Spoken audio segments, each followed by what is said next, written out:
Hello guys, आशा करता हूँ आप मस्त होंगे, बिंदास होंगे। आज मैं आपके समक्ष नया वीडियो वापस लेके आया हूँ आपके समक्ष प्रस्तुत करने एक नया स्मॉल बिजनेस, छोटा बिजनेस। तो मैं ज़्यादा कुछ ऐड यहाँ पे करूँगा नहीं।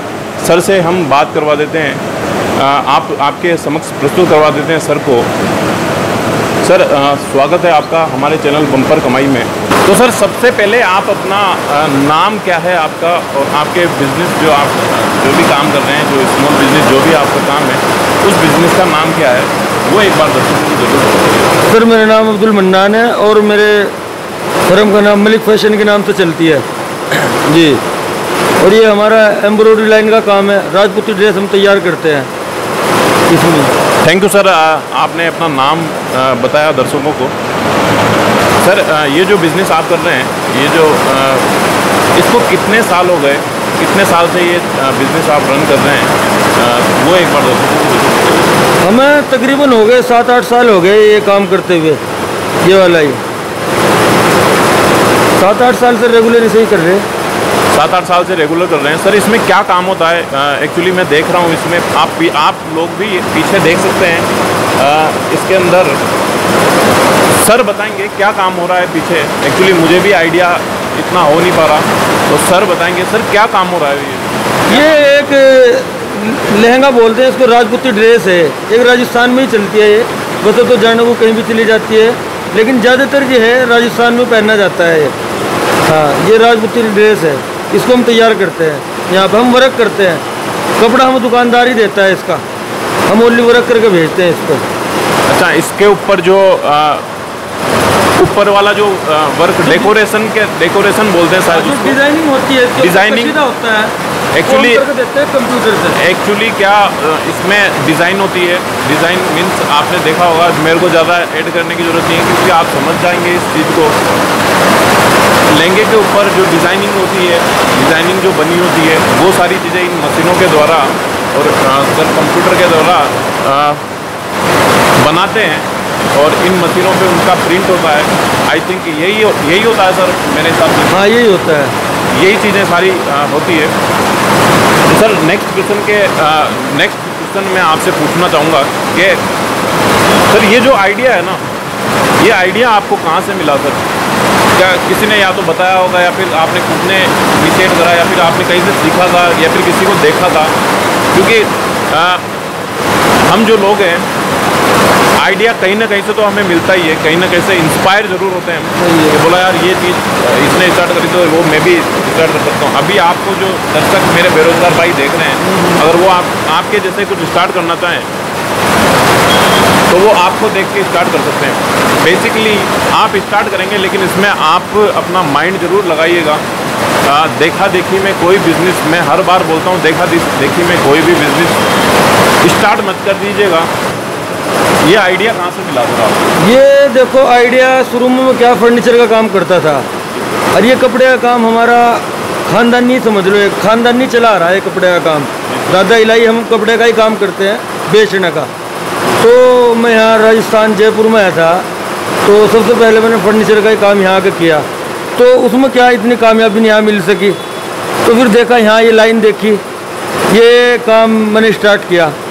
शुरू में बहुत कठिनाई आई, शुरू में बहुत दिक्कत है इस काम में। इस काम को भी ऐसा मन हुआ यार एक बार छोड़ देते हैं, चला नहीं काम, लेकिन एक हिम्मत नहीं आ रही, एक जज्बा रखा है काम करने का, एक जज्बा है। मैंने कहा यार एक लकड़ी का भी छोड़ दिया और इसको भी छोड़ देंगे। ऐसे कोई किसी काम में धक्के तो खाने ही पड़ेंगे, कोई काम करने के लिए ठोकरें खानी पड़ती है। तो इसके लिए क्या है, थोड़ी मेहनत करी, एक हिम्मत नहीं हारी। जब तक क्या कहें तो कोई कामयाबी नहीं मिली, इसी के पीछे लगे रहे। और एक दिन वो हुआ, इंशाअल्लाह कामयाबी मिली गई। थोड़ा क्या लॉकडाउन की वजह से काम बहुत नीचे से गया, थोड़ा नहीं बहुत ज़्यादा। अब इसको उठने में बहुत टाइम लगेगा थोड़ा। वो लॉकडाउन वाली दिक्कत सबके साथ हुई है सर, चाहे वो नौकरी पेशा आदमी हो, चाहे वो बिजनेसमैन हो, चाहे वो स्मॉल बिजनेसमैन हो, चाहे वो कोई भी आदमी हो, कोई भी काम कर रहा हो, सब पे फर्क पड़ा है। हम भगवान से दुआ करेंगे, हम सब लोग भगवान से सिर्फ दुआ ही कर सकते हैं कि वापस सारी चीज़ें कवर अप हो जाए, वापस सारी चीज़ें पहले जैसी हो जाए। पहले जैसे जो हम चलते थे, हमारा मार्केट चलता था, हमारी इकोनॉमिक्स चलती थी, वैसे सारी चीज़ें हो जाए और भगवान की दया इतनी हो हमारे ऊपर कि वो सारी चीज़ें और एक्सटर्नल लेवल तक पहुँचे। सर, ये जो बिज़नेस आपने ओपन करा था, कुछ चैलेंजेस ज़रूर आए होंगे आपके सामने, क्योंकि कोई भी बिज़नेस स्टार्ट करता है, चाहे वो छोटा हो चाहे बड़ा, कुछ चैलेंजेस, परेशानियाँ ज़रूर आती है। बोला ये चीज़ कहाँ से लेके आएँ, ये चीज़ कहाँ से लेके आएँ, क्योंकि मैं सारी चीज़ें अभी कर रहा हूँ, मेरे सामने भी बहुत चैलेंजेस आते हैं यहाँ पे कि मेरे को बहुत सारे बंदे मना कर देते हैं इन सारी चीज़ के, लेकिन मैंने कभी हताश नहीं करा। मेरे को एक चीज़ आपके सामने जो प्रस्तुत करनी है टाइम टू टाइम, वो मैं प्रस्तुत करके ही रहूँगा, चाहे कहीं से भी मैं प्रस्तुत करूँ। एक बार आपके सामने वो सारी चीज़, मेरा एम है कि कोई भी बंदा बेरोज़गार ना बैठे, ये मेरा माइंड सेट हो चुका है, कोई भी बंदा बेरोज़गार ना बैठे। और वो क्योंकि भारत तभी ही आगे बढ़ेगा जब हम स्मॉल बिजनेस को समझ पाएंगे। छोटे बिजनेस में जितनी इनिशिएट है, जितनी काबिलियत है, जितने फ़ायदे हैं, उनको हम सब समझ पाएंगे। मेहनत तो हर काम में लगेगी, रिस्क हर काम में लगेगी, इसके ऊपर किसी को ब्लेम नहीं कर सकते, हमेशा खुद को ही ब्लेम कर सकते हैं इसके लिए। लेकिन आपको मेहनत तो ज़रूरी करनी पड़ेगी, चाहे वो कोई सा भी हो, चाहे आप नौकरी भी करते हैं कहीं पे, उसमें भी मेहनत तो ज़रूर लगती है। लेकिन मेरा जो एम है वो मैं करके रहूँगा। मैं बहुत ज़्यादा मेहनत कर रहा हूँ इसके लिए, आपके सामने इन महानुभावों को मिलवाने के लिए। मैं यहाँ पे एक्सटर्नल थिंग ऐड करना चाहूँगा कि मैं जब भी इन चीज़ों से, इन महानुभावों से, बहुत सारे बंदे मेरे को मना कर देते हैं कि मुझे ये सारी चीज़ें नहीं करवानी, लेकिन मैं कभी हताश नहीं होता, क्योंकि मुझे पता है एक ना एक बंदा तो मुझे हाँ बोलेगा ही, क्योंकि उनको भी पता है इन सारी चीज़ों की अहमियत। तो वो मेहनत आपको करके दिखानी है। किसी से अगर 50 बंदे आपको मना कर रहे हैं तो एक बंदा आपको ज़रूर ऐसा मिलेगा, एक आदमी आपको या फिर एक चीज़ आपको ऐसी मिलेगी जो आपके काम को सराहना प्रदान करेगी, सराहेगी आपके काम को, और बस वही आपको ढूंढना है, ढूंढते रहना है। सर, नेक्स्ट क्वेश्चन की तरफ मैं बढ़ूँगा।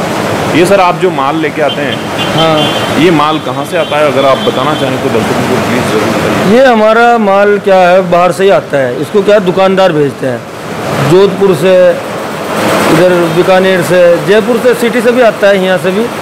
तो दुकानदार हमें कपड़ा भेज देते हैं, वर्क करके भेज देते हैं इस पर। सर, कितने लोगों को आपने काम दे रखा है अभी? कितने लोग काम करते हैं आपके? मेरे पास तकरीबन 6-7 बंदे तो रहते ही हैं। जब काम चलता है 8-10 बंदे हो जाते हैं।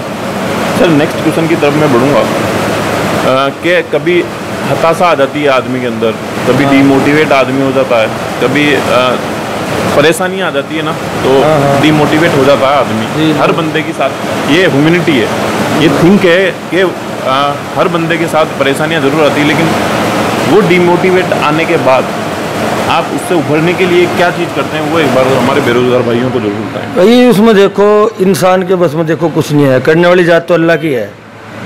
इसमें क्या है, इंसान थोड़ा सा सब्र रखा है, सब्र के साथ अपनी मेहनत करता रहे, एक ना एक दिन कामयाबी मिलेगी ही। अच्छा, मेहनत को नहीं छोड़े? मेहनत को नहीं छोड़ना चाहिए कभी भी इंसान को। और हताश नहीं हो? मायूस तो कुफरी है, मायूस इंसान को होना ही नहीं चाहिए कभी भी। मायूस नहीं होना चाहिए। सर ने जो बेस्ट थिंग बताई है, मैं हर बार बताता हूँ, यही चीज़ बताता हूँ। मायूस होकर कर लोगे क्या? करना क्या है? मायूस हो गए या फिर हताश हो गए, फिर भी वही सारी चीज़ें रहेंगी। तो इससे बढ़िया है कि बीड़ा उठाओ, उसको बदलने का, उसको चेंज करने का। जो स्थिति आपके साथ घट रही है, इससे आप हताश होकर बैठेंगे तो वो स्थिति बदलने वाली नहीं है, वो वही रहेगी।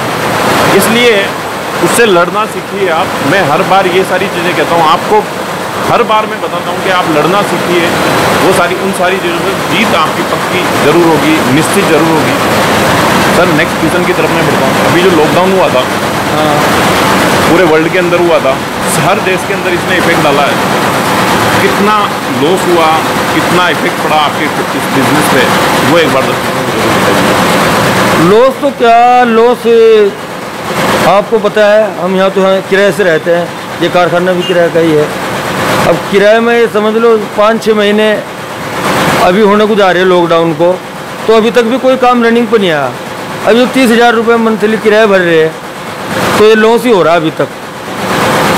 और काम कोई दिवाली के आसपास स्टार्ट होगा, उसके बाद कुछ कमाएंगे, वो ये पिछला जो अभी लॉकडाउन में घाटे हुए हैं यही पूरे करे जाएंगे।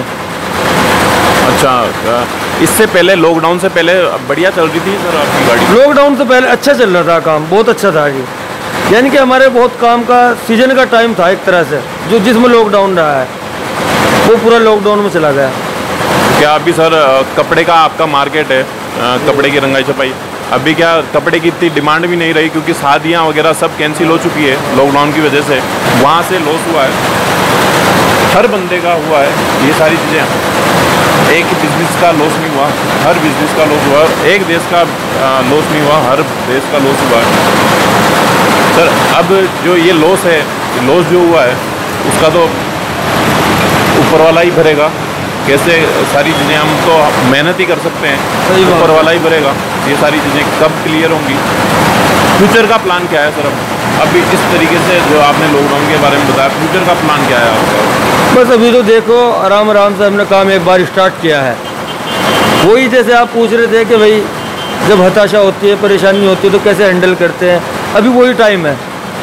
अभी इसमें हमने एक बार है ना काम स्टार्ट कर दिया, कारीगरों को बुला लिए, भाई तुम एक बार आओ, हो सकता है तुम्हारी किस्मत से हमारा भी काम चल जाएगा। अब जैसे जैसे हमने जितने कारीगर बुलाए हैं, हमने थोड़ा थोड़ा उसी तरह से काम थोड़ा थोड़ा रनिंग पे है, इतना ज़्यादा नहीं है, जो लॉकडाउन से पहले था वो तो कुछ ही नहीं है अभी, लेकिन ये है कि थोड़ा बहुत एक बार टाइम पास तो हो ही रहा है। तो सर अभी लॉकडाउन के अंदर जो आपके वर्कर हैं उनकी सैलरी वगैरह के का भी आपने मैनेज जरूर करा होगा, सैलरी उनको प्रोवाइड करवाई थी आप? हाँ थोड़ा बहुत तो दिया है कुछ, जब तक यहाँ रहे थे हमारे पास, जब तक हमने सैलरी दी, काम हुआ नहीं हुआ, जब घर चले गए फिर तो घर ही चले गए। तो अभी आपके कांटेक्ट में तो रहते होंगे वो कारीगर? नहीं, बस कुछ तो इधर उधर हो गए, कुछ ने तो सोच लिया लॉकडाउन के कारण हम इधर काम करेंगे ही नहीं, वो अपने उधर ही शिफ्ट हो गए। कुछ 2-4 बंदे आए, उनको हमने बुला लिए। अच्छा सर, मैं नेक्स्ट क्वेश्चन आपसे करना चाहूँगा,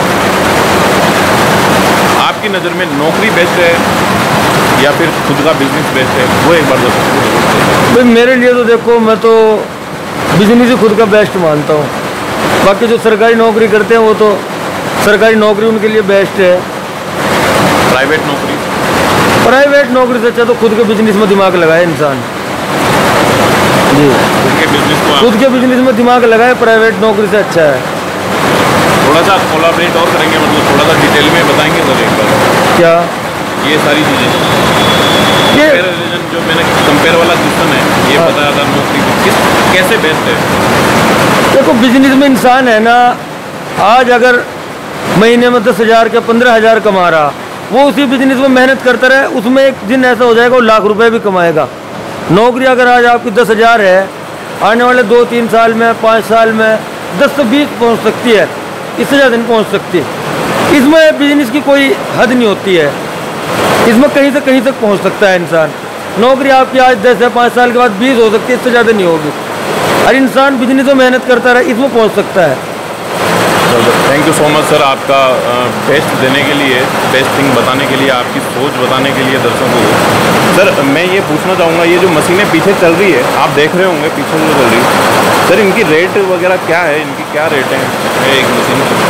ये सेकंड हैंड आती है, नहीं तो देखो 10-12 लाख रुपए की आती है, लेकिन ये सेकंड हैंड 2.5 लाख, 3 लाख, 3.5 लाख, 4 लाख इस रेंज में मिल जाती है जी।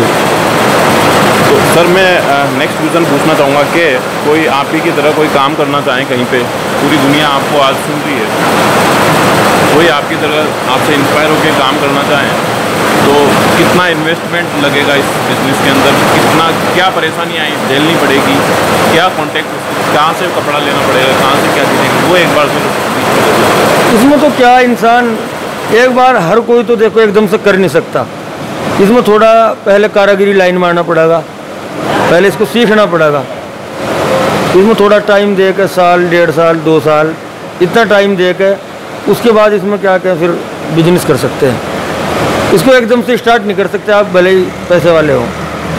तो सर ने बताया इसके लिए बहुत सी मेहनत आपको लगेगी, पहले सीखना पड़ेगा, फिर कॉन्टेक्ट बनाने पड़ेंगे मार्केट के अंदर, क्या चीज़ें चल रही है, क्या चीज़ें आप कच्चा माल कहाँ से उठाना चाहते हैं, कहाँ से सारी चीज़ें, मशीनें खरीदनी पड़ेगी, क्योंकि इन्वेस्टमेंट तो हर जगह होगा ही होगा। बिज़नेस स्टार्ट करते हैं तो बिज़नेस का मतलब ही यही है कि इन्वेस्टमेंट तो करना ही पड़ेगा, रिस्क तो उठानी पड़ेगी, और इन्वेस्टमेंट करने के बाद ये 100% श्योर नहीं है कि वो बिज़नेस आपका चलेगा ही सही। आपकी मेहनत के ऊपर डिपेंड करेगा कि आप कितना मेहनत करते हैं, कितना उसमें इनपुट डालते हैं, कितना आपका माइंड उसके अंदर दौड़ाते हैं, वो आपको आपके बिज़नेस को डिपेंड करेगा कहाँ से कहाँ लेके जाता है। तो ये सारी चीज़ें आप करके ज़रूर देखिएगा अगर आपको अच्छा लगता है तो। सर नेक्स्ट क्वेश्चन मैं पूछूंगा, कितनी इनकम हो जाती है पर डे के हिसाब से या मंथली के हिसाब से या फिर पूरे साल के हिसाब से? अगर आप दर्शकों को बताना चाहें तो आप बता सकते हैं, नहीं बताना चाहें तो लगभग सारा खर्चा निकाल के कितनी, अगर आप बताना चाहें तो बता सकते हैं। इसमें सर देखो जो काम चलता है अच्छा सीजन में, इसका काम के ऊपर है। सीजन चलता है जब 50,000 रुपये 40,000 रुपये कमा लेता है इंसान आराम से, सारा खर्चा निकाल के, सारा खर्चा मशीनों वगैरह किराया वगैरह सब कुछ निकाल के सब कमा लेता है। 50-60 हज़ार रुपये की इनकम हो जाती है। हाँ 40-50 हज़ार रुपये इतना हो जाता है जब सीजन चलता है। अभी तो समझ लो कि किराया मुश्किल से निकल रहा, अभी तो किराया मुश्किल से निकल रहा है जी। लॉकडाउन की वजह से किराया, लॉकडाउन की वजह से काम कम हो गया बहुत, शादियाँ कैंसिल हो गई, लोगों ने अगले साल के लिए कर दी। अब बरसात का टाइम आ गया, बरसात में कपड़ा वपड़ा डाई नहीं होता, माल नहीं आ रहा बाहर से। अभी भी बहुत जगह फैक्ट्रियाँ सील है, लॉकडाउन चल रहे हैं। सूरत वगैरह में, सूरत से आता है हमारा यो। कुछ शब्द अगर मोटिवेशन के तौर पे, क्योंकि दिक्कतें सबके साथ आती है, हमारे साथ पूरी इंसानियत के साथ आज बहुत बड़ी दिक्कतें आई है, उससे उभरना तो पड़ेगा ही। क्योंकि अगर जीवन जीना है, जीवित रहना है तो मुश्किलों का सामना तो अपन को करना ही पड़ेगा, हर इंसान को करना पड़ेगा जी। कुछ आपकी तरफ से मोटिवेशन के तौर पे हमारे दर्शकों को कुछ बोलना चाहें तो शब्द क्या होंगे? उसमें मेरा यही है, देखो कोई भी आदमी परेशान हो, कोई अपने बिजनेस के लिए परेशान है, उसको सब्र रखना चाहिए, थोड़ी अपनी मेहनत को ना छोड़ना चाहिए, बस सब्र के साथ में। ये ना होना चाहिए भाई ऐसा टाइम आ गया और उसको छोड़ दो, या ये हो गया वो हो गया, परेशानी आ गई। अपनी मेहनत करते रहो, जो काम कर रहे थे एक दिन उसी काम में इंशाल्लाह कामयाबी मिलेगी जरूर, एक ना एक दिन उसी काम में लगे रहो, मेहनत डट के मेहनत करते रहो, बस डट के लगे रहो, उसको छोड़ना नहीं। जो आपका सपना है वो छोड़ना नहीं है, छोड़ना नहीं है, क्योंकि सपने देखोगे तभी पूरे होंगे, तभी पूरे होंगे। वो सपना आप देखोगे ही नहीं, सपना आप देखोगे ही नहीं तो कैसे पूरा होगा?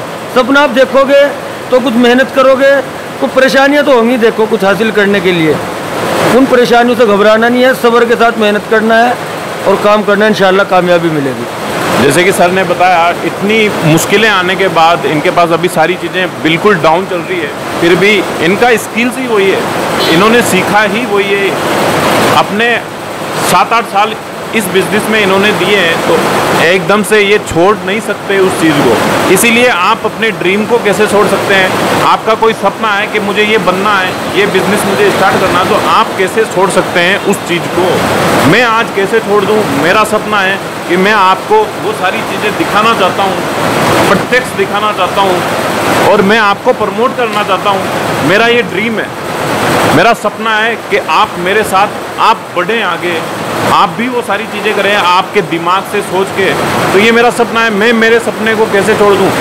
बाकायदा मेरे भी बहुत सारी परेशानी आती है, कितने ही बंदे मुझे पागल समझते हैं, कितने ही बंदे मुझे, अब मैं इस चीज़ के अंदर मैं आपको क्या मैं बोलूँ, मैं बोल नहीं सकता, लेकिन फिर भी मैं लगा हुआ हूँ आपके लिए, आपको प्रमोट करने के लिए, आपको आगे बढ़ाने के लिए। क्योंकि जब घर पे बेरोज़गार बैठते हैं, कोई भी बंदा बेरोज़गार बैठता है और उसकी जो इनकम बिल्कुल कम हो जाती है, वो कमाता नहीं है, तो ताने जब पड़ते हैं उस चीज़ के लिए वो कितने भारी पड़ते हैं, वो मैंने सारी चीज़ें देखी हुई है, जीरो से वो सारी चीज़ें करी हुई है। इसीलिए मैं नहीं चाहता जो मेरे साथ हुआ है वो सारी चीज़ें, इसीलिए मैं इन चीज़ों के माध्यम से आपको प्रमोट करता चला हूँ। हर बार मैं बोलता हूँ आपको, इतना जोर दे दे के ये, इसीलिए मैं आपको बोलता हूँ कि प्लीज़ एक बार कुछ ना कुछ करिए, कुछ ना कुछ स्टार्ट करिए। नफ़ा नुकसान, लॉस प्रॉफिट का बिल्कुल छोड़ दीजिए। आप अपने सपने का ध्यान रखिए। नफ़ा नुकसान के वो तो भगवान के ऊपर है, क्या पता आप सक्सेस हो जाएं। इसलिए आपको स्टार्ट ज़रूर करना चाहिए। सर मैं अगर चाहूँ तो आपकी मशीनें वगैरह दिखा सकता हूँ क्या इसमें? हाँ दिखा सकता हूँ। मैं सर की मशीनें वगैरह इनका क्या काम है वो सारी चीज़ें भी मैं आपको बताऊँगा, माल वगैरह कहाँ से आता है। Sir thank you so much sir, आपने आपका टाइम निकाल के हमारे दर्शकों को ये सारी चीज़ें बताई, आपके वर्क एक्सपीरियंस के बारे में बताया, आपके लाइफ के एक्सपीरियंस के बारे में बताया। उसके लिए हम धन्यवाद करते हैं आपको। और आपसे मैं निवेदन करूँगा कि आप एक बार सोचना ज़रूर इसके ऊपर। वीडियो अच्छा लगे तो लाइक शेयर एंड सब्सक्राइब जरूर कीजिएगा। बेरोज़गार भाइयों तक ज़रूर पहुंचाइएगा। लाइक शेयर सब्सक्राइब करें या नहीं करें मुझे उससे मतलब नहीं है, लेकिन जो मेरा काम है बेरोज़गार भाइयों तक इन्फॉर्मेशन शेयर ज़रूर कीजिएगा। लाइक शेयर के लिए मैं ये सारी चीज़ें नहीं कर रहा हूँ, मैं सिर्फ ये चीज़ें कर रहा हूँ आप लोगों को प्रमोट करने के लिए, आप लोगों को बूस्ट करने के लिए, आप लोगों को स्मॉल बिजनेस के फ़ायदे दिखाने के लिए। तो इसको एक बार बेरोज़गार भाई, आपके जो दोस्त वगैरह हैं जो इन सारी चीज़ें स्टार्ट करना चाहते हैं लेकिन उनको मार्गदर्शन नहीं मिल पा रहा, उनके साथ एक बार ज़रूर शेयर करिएगा। आपकी बहुत बड़ी कृपा होगी अगर उनके साथ शेयर करते हैं। मैं मिलता हूँ नेक्स्ट वीडियो में ऐसे ही किसी शख्सियत के साथ, ऐसे महानुभावों के साथ जो आपको अपने लाइफ के एक्सपीरियंस शेयर करेंगी, छोटे बिजनेस स्मॉल बिजनेस के बारे में बताएंगे। वीडियो देखने के लिए आपका दिल से बहुत बहुत धन्यवाद। Thank you so much guys.